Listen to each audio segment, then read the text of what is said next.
আসসালামু আলাইকুম ওয়া রাহমাতুল্লাহি ওয়া বারাকাতুহু। কেমন আছেন আমার কলিজার টুকরা আদরের আপুরা? তো আল্লাহর কাছে দোয়া করছি সবাই ভালো সুস্থই থাকুন এবং আমিও আপনাদের দোয়ায় ভালো আছি আলহামদুলিল্লাহ। আল্লাহর কাছে শুকরিয়া জানাচ্ছি। আপনাদের সামনে আজকে আমি হাজির হয়েছি। আমি মসুর ডাল এখানে বেটে নিয়েছি। আমি পেঁয়াজু বানাবো আজকে, মানে বড়া আর পেঁয়াজু যেটাই বলি না কেন। তো আমি আজকে বড়া বানাবো। তো এখানে আমি বড়ার জন্য আমি কাঁচামরিচ কুচি দিয়ে দিচ্ছি পেঁয়াজ কাটানো এবং পরিমাণ মতো লবণ দিয়ে দিলাম। এখন আমি এগুলো মেখে নেব। তো আমি ডাউল বাটাটা মেখে নিলাম। এখন আমি বড়া বানাবো। চলুন বড়া বানানো যাক। তো আমি সরিষার তেল দিয়েছি। এখন আমি বড়াগুলো দিয়ে দিচ্ছি। বিসমিল্লাহির রহমানির রহিম।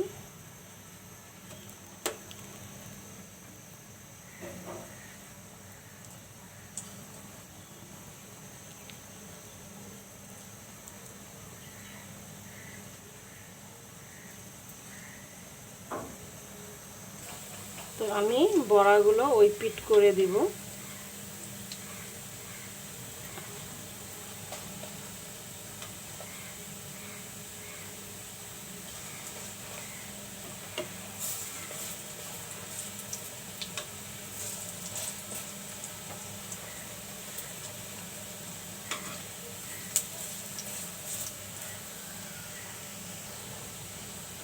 সবগুলি আমি ওই পিট করে দিলাম।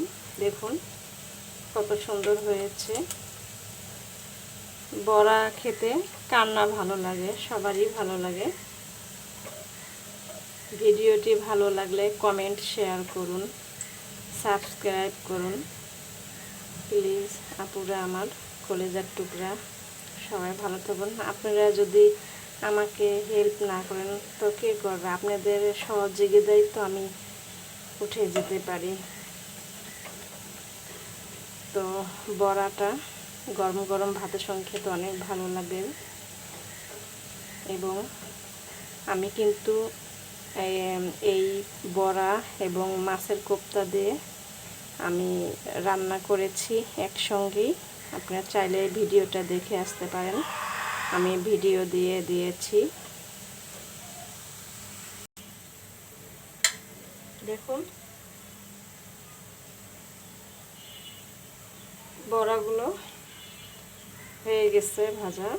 আমি এখন উঠিয়ে নেব।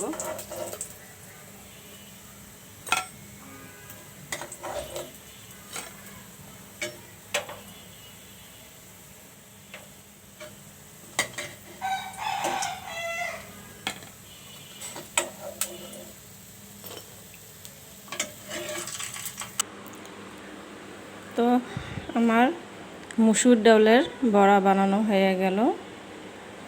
তো সবাই ভালো থাকবেন, অসুস্থ থাকবেন এই দোয়া কামনা করে রেখে দিচ্ছি। আসসালামু আলাইকুম ওয়া রাহমাতুল্লাহি ওয়া বারাকাতুহু।